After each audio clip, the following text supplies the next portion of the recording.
years earlier. Now, she would prepare people to register, then go with them to the courthouse. All black applicants needed a registered voter to vouch that they were a good Negro.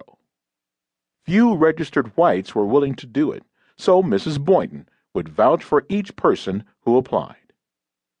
Selma, the seat of Dallas County, had a population of 30,000 and was more than half black. But despite Mrs. Boynton's efforts, 99% of the voters were white. In nearby Lowndes County, blacks outnumbered whites almost 4-1, but not one black had been registered to vote in 65 years. Few dared to even try. The Alabama governor, George Wallace, made sure it was virtually impossible. He actively promoted use of an unfairly administered literacy test. Rigged for failure, the test was a series of unreasonable questions about the Constitution and obscure laws. While blacks sat struggling with the test, Mrs. Boynton watched whites walk in, register without being asked to take the test, and walk out ready to vote, without the officially required waiting period. Alabama was also one of 5 states that required an annual poll tax, which all voters, black and white, paid each year just for being allowed to vote. To become a registered voter, applicants had to pay the accumulated total of back poll taxes owed for all the years since they were old enough to vote. Poor people simply couldn't afford to vote. In 1963, Mrs. Boynton was joined by people from the Student Nonviolent Coordinating Committee, SNCC, or SNCC.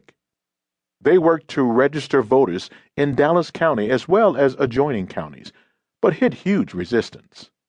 Just for talking with Mrs. Boynton, or SNCC workers, people could be fired from their jobs, beaten up, or run off the land they sharecropped. By late fall 1964, SNCC workers had only managed to increase the number of black voters in Dallas County from 156 to 335. Widespread intimidation kept most blacks obeying the rules of segregation, unable to challenge unjust laws and customs. "Fear is the key to it all," says Mrs. Boynton. "Once we lose our fear, we'll be okay." But how could they make a breakthrough? She strategized with the members of the Dallas County Voters League and came up with a plan. In December, Mrs. Boynton drove to Atlanta. She asked Dr. Martin Luther King, Jr. and his organization, the Southern Christian Leadership Conference, or SCLC, for help. As a leader in the civil rights movement, Dr. King could bring 3 critical missing components to Selma: motivation, money, and the media.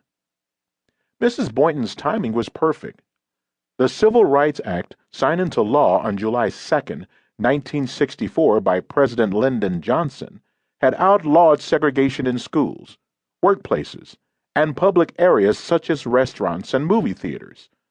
Now removing all barriers to the right to vote had become a top priority for the civil rights movement and SCLC. "If we in the South can win the right to vote," said King, "it will give us the concrete tool with which we ourselves can correct injustice." King realized Selma had the perfect ingredients for a dramatic protest movement. The racist sheriff Jim Clark, known for his hair-triggered temper, would stand in stark contrast to demonstrators trained in King's non-violent philosophy.